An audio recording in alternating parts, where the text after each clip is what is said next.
Hey guys, Vandana from New Delhi, India.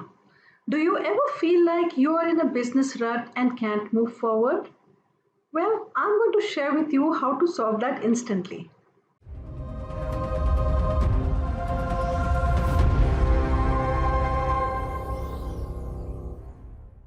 Complete your incompletes. We all have these little things that we haven't finished. There are so many incomplete things lingering around.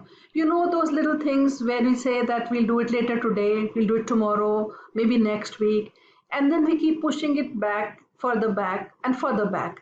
And maybe sometimes we feel that we can forget about it altogether. But when you're in a rut, sometimes the best thing to do is to do those little things that you haven't completed, that these are the things that you really need to get done, and then you come back to them and then you're able to focus on what you're working on again.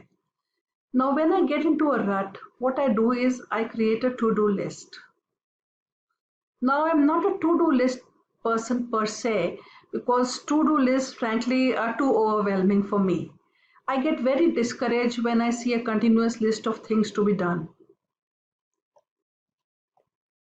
I really do not like to do lists, but when I'm in a rut, it helps to make one. When I keep ticking off things that I have done, I feel a sense of accomplishment, and it's enough to want to make me excited to go back to work. So, again, if you're having trouble, you stop, go back, complete your incompletes so that you can get back into track and get back to work. By applying that strategy, you will get out of a business rut. Now, if you would like to know 9 other strategies to pull you out of a business rut, simply click on the link below. Vandana Nanda signing off. Have a great day.